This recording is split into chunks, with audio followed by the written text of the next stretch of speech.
His phone wouldn't stop vibrating against the paper cup in his hand, making the cold Starbucks slosh up the lid. Sam stared at the screen without really seeing it. The text thread was a blur of short messages from numbers he didn't recognize, and one from his landlord with a smiley face that didn't feel like a smile. Behind him, on the wet deck of the small charter boat, the crew had gathered in a tight circle around something the size of a refrigerator. It looked like a horse, sort of. Rusted metal plates shaped into ribs. A blunt head. A seam down the side like a door. Someone had pried it open just enough to peek inside, and the second they did, the jokes stopped. Even the captain's face went flat. Sam heard his own breath, loud in his ears, and he realized his hands were shaking so much he had to set the drink down before he spilled it. 2 hours earlier, the ocean off San Diego had looked almost friendly. That soft, bright blue that makes tourists believe nothing bad can happen near water. Sam had believed it too, for a minute, as he pulled his wetsuit up and felt the familiar squeeze around his chest. Diving was the only thing that still made his body feel like it belonged to him. Everything else in his life felt borrowed. Time borrowed from his kid. Money borrowed from a credit card that was already angry with him. Patience borrowed from people who didn't really have any to spare. He wasn't a Navy diver or some adrenaline guy with sponsors and an Instagram. He was a 35-year-old with a used Honda Civic, a diving certification he'd kept current, and a side hustle doing underwater work when he could get it. That week it was a simple job. A local environmental nonprofit was working with a university lab to map debris fields. Old tires, abandoned traps, chunks of fiberglass. Things that didn't belong on the seafloor but ended up there anyway. The pay wasn't great, but it was something, and something was starting to feel like a miracle. Sam's main job was warehouse shipping for a medical supply company in Chula Vista.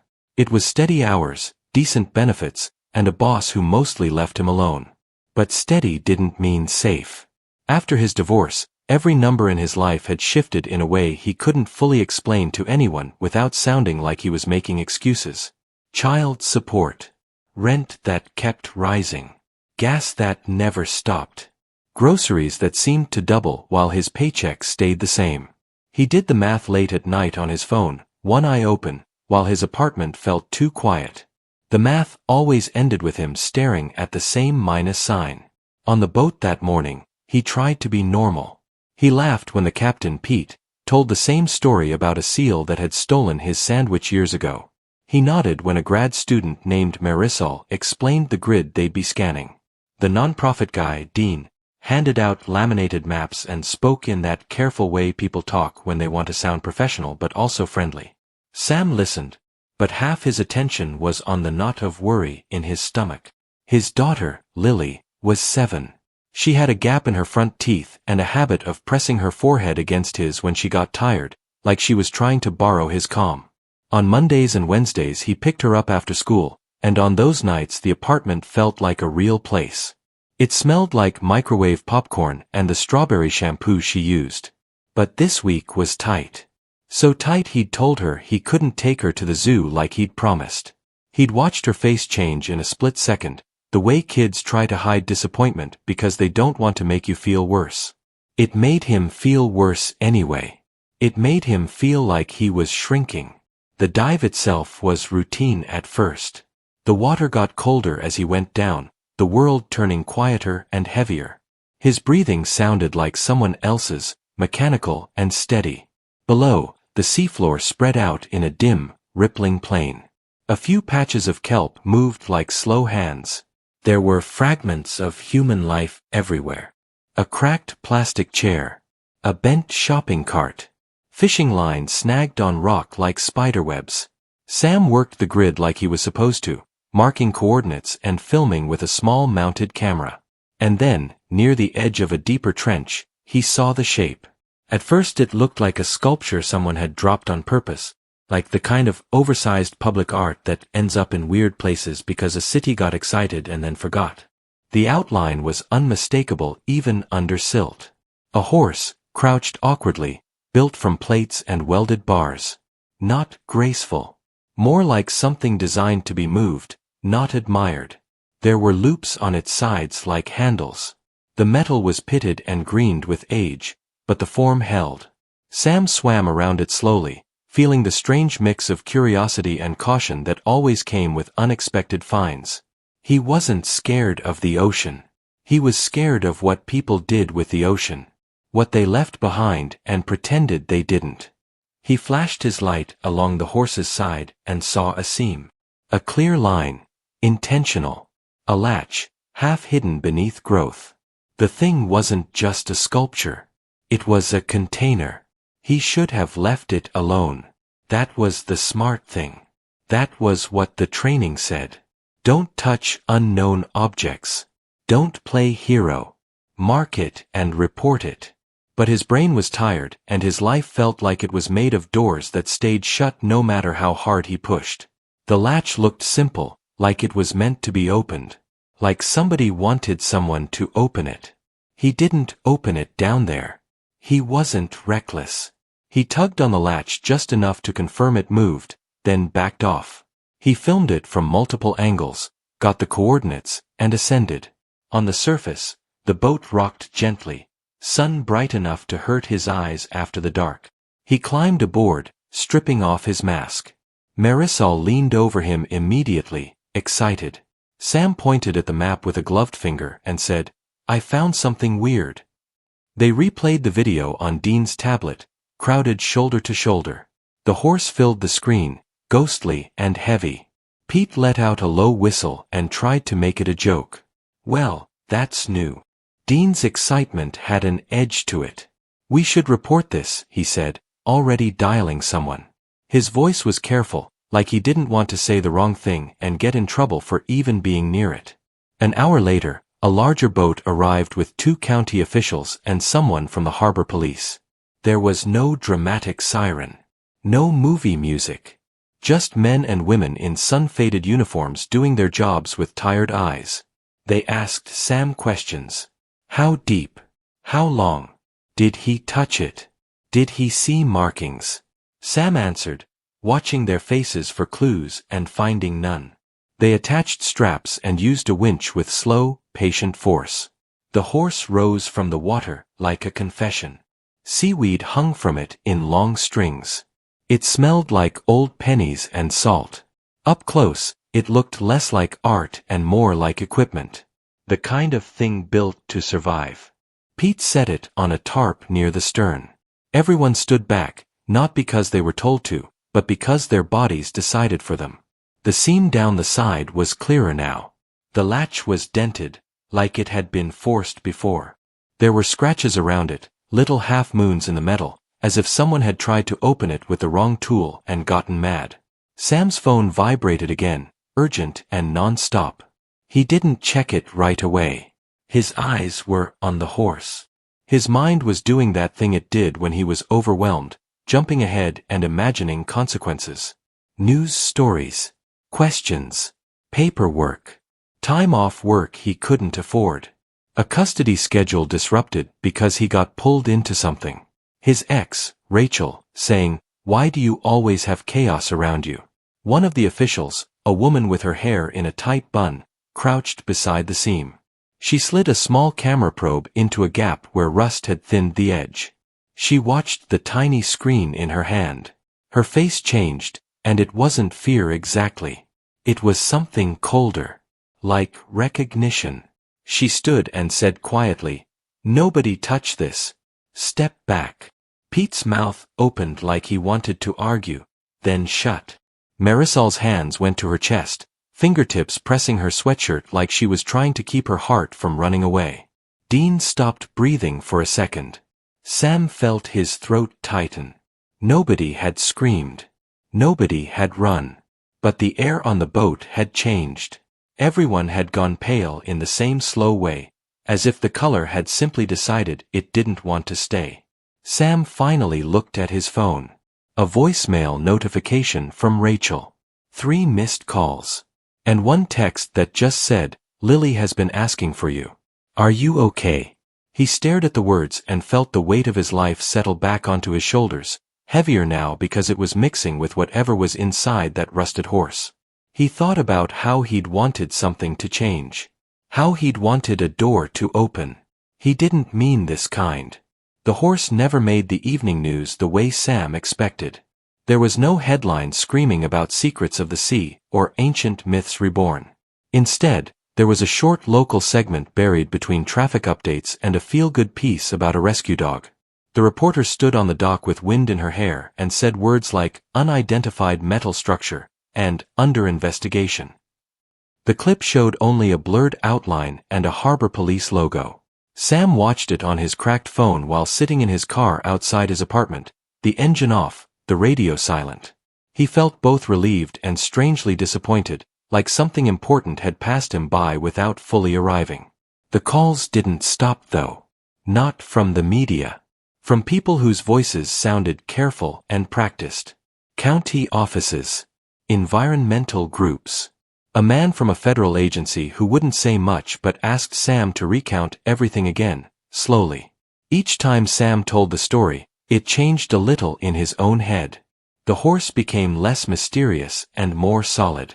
Less like a symbol and more like a problem that needed forms filled out. What surprised him was how tired he felt afterward.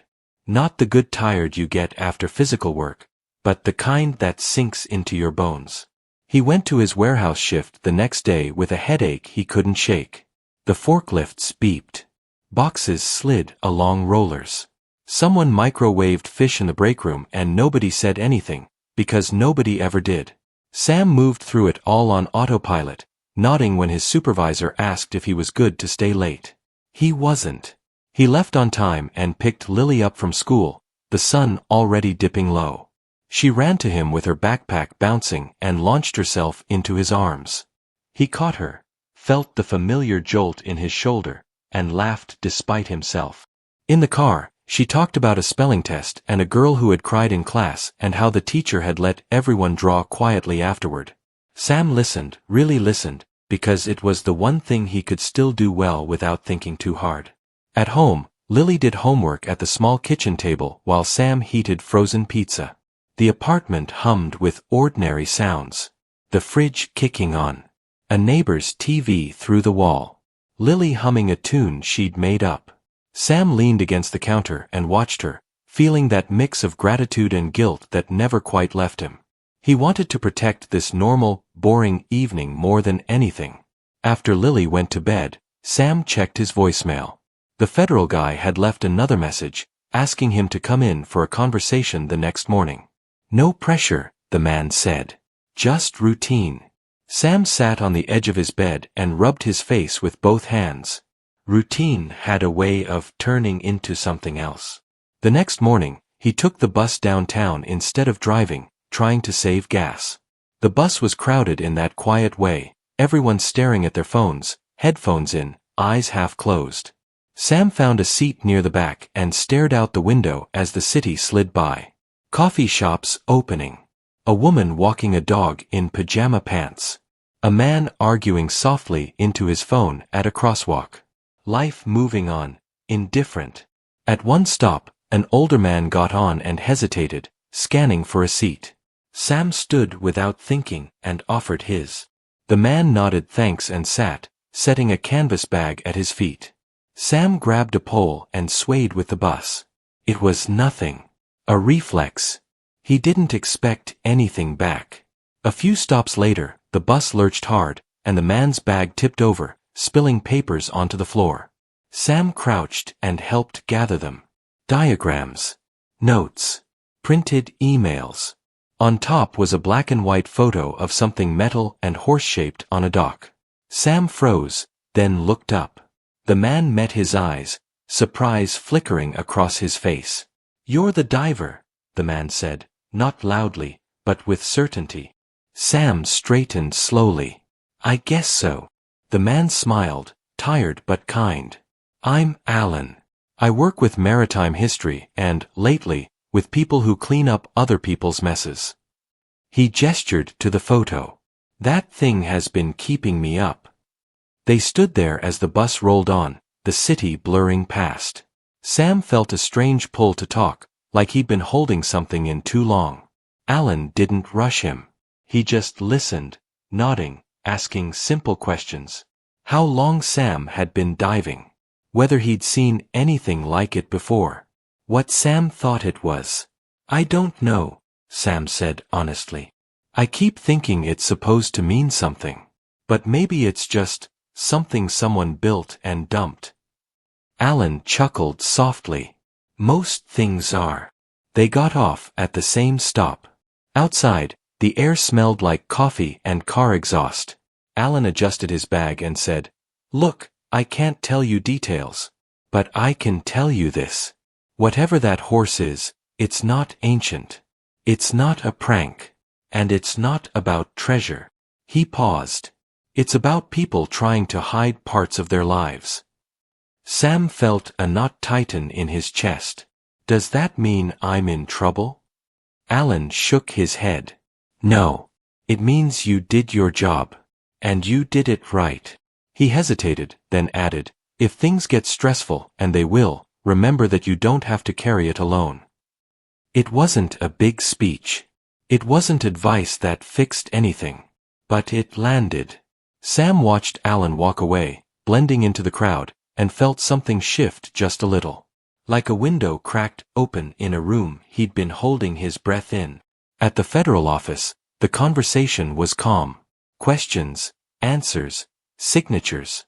They thanked him for his cooperation. They told him he might be contacted again. They didn't explain what was inside the horse, only that it was being handled carefully. Sam left feeling lighter than he expected, not because he knew more, but because he'd been treated like a person instead of a problem. On the bus ride home, his phone buzzed. A text from Rachel. Lily had drawn him a picture at school and insisted Rachel take a photo. Sam opened it and smiled. It was a messy crayon drawing of a stick figure with flippers and a big grin, standing next to a horse with a speech bubble that said hi. Sam leaned his head back against the bus window and let himself breathe. He still didn't know how he'd pay next month's rent. He still felt tired and unsure and small some days. But somewhere between offering a seat on a bus and picking up spilled papers, he'd been reminded of something simple and stubborn. People noticed each other. People helped. And sometimes, that was enough to keep going. Sam didn't hear anything about the horse for 3 weeks. Not a call. Not an email. Nothing. At first, the quiet felt like relief. Then it started to feel like waiting for a bill you know is coming but don't know when. Life filled the space the silence left behind. The warehouse cut overtime without warning, which meant Sam's budget, already fragile, finally cracked. He sat at his kitchen table late at night with a yellow legal pad, crossing out numbers and writing them again like the right order might change the outcome. Rent. Child support. Utilities. Gas. Groceries. The list didn't care how tired he was. Lily noticed before he wanted her to. She asked why he stared at his phone so much. Why he sighed when the mail came. Why he forgot to laugh at parts of the cartoon they watched together. Sam tried to keep it light. He said grown-up stuff was boring and complicated. She nodded like she accepted that, but she started hugging him longer, pressing her forehead to his chest the way she did when she was scared but didn't want to say it. One Wednesday night, after Lily was asleep, Sam sat on the edge of his bed and played an old voicemail he hadn't listened to in months. It was from his dad. His dad had left it the week before he passed, his voice thin but steady, telling Sam he was proud of him for sticking it out after the divorce. Sam hadn't deleted it. He couldn't. He let it play, then sat in the quiet afterward, feeling like the room had shrunk. That was when the email came. It wasn't dramatic. No red flags. Just a subject line that said, "Follow up." Sam opened it with a tired thumb. The message was brief. They needed him to come in again. There had been a development related to the object. They wanted his perspective, given his first-hand experience. They would compensate him for his time. Compensate. The word landed hard. Sam stared at the screen and felt something inside him pull tight. He told himself not to get his hopes up. He told himself this didn't mean anything. But his chest warmed anyway, and that scared him. Hope had a way of hurting him lately. The meeting was in a smaller office this time, less official looking. A woman named Claire led it. She spoke plainly, without jargon. She slid a tablet across the table and showed him images from inside the horse. Not graphic. Not shocking in the way movies make things shocking. Just sad. Inside were sealed containers. Waterproof cases. Each one labeled by hand. Names. Dates. Places. USB drives. Letters. Old phones. A few wallets. Nothing illegal by itself. Nothing explosive. Just pieces of people's lives, preserved carefully and hidden underwater like someone thought the ocean would forgive them. It appears to be a kind of archive, Claire said. Someone went to great effort to protect these items. They weren't dumped. They were stored. Sam leaned back in his chair, the air feeling thick. Why hide this? Claire hesitated. We're still figuring that out. But many of the names match people who disappeared voluntarily. Not crimes. Not missing persons cases. People who walked away. Changed identities. Started over. Sam swallowed. He thought of his own impulse, late at night, to imagine driving east until the road felt different. To imagine a life where his mistakes didn't follow him like receipts in his pocket. Why me? He asked. You found it, Claire said. And because your background checks out. You're ordinary. And I don't mean that as an insult. She offered a small smile. Sometimes ordinary people notice things others miss. They asked him questions. How it felt when he first saw the horse. Why he thought someone would choose that shape. Sam answered slowly, choosing his words. He said the horse looked like something meant to carry weight. To move without being questioned. He said it felt like a promise and a warning at the same time. Afterward, they handed him an envelope. Sam didn't open it until he was back in his car. The amount wasn't life-changing. It didn't erase his problems. But it covered rent. Just enough to breathe again. He sat there longer than necessary, forehead against the steering wheel, and felt something break loose. Not in a loud way. In a quiet, leaking way. He cried without sound, tears dropping onto the worn plastic, because the pressure he'd been holding finally found a crack. That night, Rachel called. Not to argue. Not to negotiate schedules. Just to check in. She'd seen something online about a mysterious find, and put the pieces together. Sam told her the truth, or at least the part of it he understood. There was a pause on the line, then she said, You've always carried too much by yourself. The words stung because they were true. The breaking point came later, smaller and sharper. Lily had a school project due. A poster about family history. Sam helped her cut pictures and glue them down. She asked questions he didn't know how to answer. Why families change. Why people leave. Why things that feel solid still fall apart. Sam stopped and looked at her, scissors in hand, paper scraps everywhere. He realized he'd been trying so hard to protect her from uncertainty that he'd taught her it was something to fear. That realization hit harder than any bill or meeting ever had. I don't know all the answers, he said quietly. But I know this. People can leave without disappearing. And staying can be brave too. Lily nodded, serious, like she was storing that away. Later, alone, Sam thought about the horse again. About people sealing away parts of themselves instead of facing them. About how close he'd come to doing the same with his own life, burying his fears under routines and silence. He understood then that the breaking point wasn't about money or mystery. It was about deciding whether to keep hiding parts of himself, or to let them exist in the open, messy, and imperfect. He didn't know which choice would hurt less. He only knew that not choosing at all was no longer an option. The story of the horse didn't end with an announcement or a public explanation. There was no press conference that tied everything up neatly. The agencies involved released a short statement weeks later, careful and vague. They said the items found inside had been catalogued and, where possible, returned to their owners. They said there was no ongoing danger. Then the attention moved on, as it always did, to something louder and easier to argue about. Sam read the statement on his phone while standing in line at a coffee shop near Lily's school. The place smelled like burnt espresso and cinnamon syrup. A woman ahead of him argued gently with the barista about oat milk. A kid cried somewhere behind him. The world kept being the world. Sam slipped his phone back into his pocket and felt a strange calm settle in. The mystery hadn't been solved in a way that made sense on paper, but it had shifted something in him that didn't need an official ending. The envelope money covered the rent, but only that.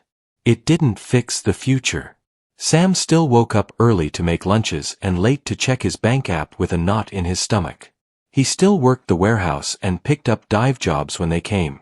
But he stopped pretending the stress wasn't there. That was the quiet change. One evening, after Lily fell asleep on the couch with a book open on her chest, Sam opened his laptop and did something he'd been putting off for years. He drafted an email to his supervisor asking about cross-training in inventory systems. It wasn't a dramatic career move. It was boring. Practical.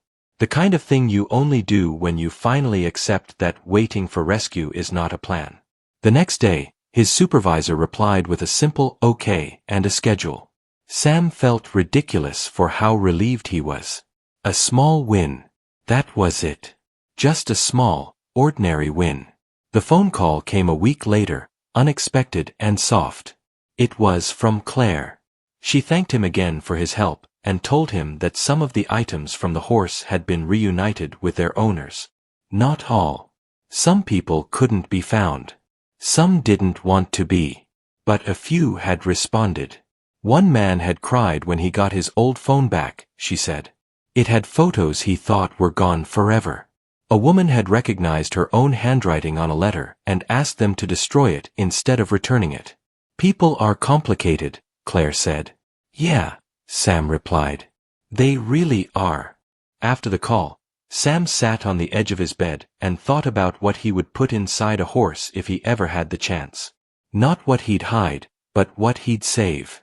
He realized the answer wasn't objects. It was moments. Lily's laugh when she got a joke late. The way the ocean looked when the sun hit it just right. The feeling of being seen on a bus by someone who didn't owe him anything. Rachel noticed the change before he did. During a handoff one Friday, she paused and said, "You seem steadier." There was no accusation in her voice. Just observation. "I feel more honest," Sam said after thinking about it. "With myself, at least." She nodded. That counts. On a Saturday morning, Sam took Lily to the beach. Not the zoo. The beach was free. They walked along the shore, shoes in hand, waves chasing their feet. Lily asked if the metal horse was still out there. Sam told her no. That it had been brought up and taken apart, and that what mattered had already been returned. Did it have treasure? She asked. He smiled. Not the kind you put in a chest. They sat on the sand and watched a surfer wipe out, then pop back up laughing. Lily leaned against him, warm and solid and real. Sam felt the familiar worry tug at him, but it didn't pull him under this time. That night, after Lily went to bed, Sam deleted one thing and saved another. He deleted the old budget file that made him feel like he was drowning. He started a new one instead, same numbers, but with room for change. Then he saved a new voicemail. His own voice, quiet but clear, reminding himself that hiding isn't the same as healing. The horse had been built to carry secrets and sink without a trace. Sam understood now that it had failed at its job. The ocean didn't erase the weight people tried to give it. It just held it until someone was ready to look. His life wasn't fixed. He still worried. He still felt tired. But he was moving forward without burying himself along the way. That was the lesson he didn't know he'd needed. As he turned off the light, Sam thought about how many people were carrying things they didn't talk about, hoping time or distance would do the work for them. He hoped, quietly, that they would find a safer way to set it down. And if they didn't, Maybe someone else would notice. Maybe someone ordinary would stop, listen, and help bring it back into the light.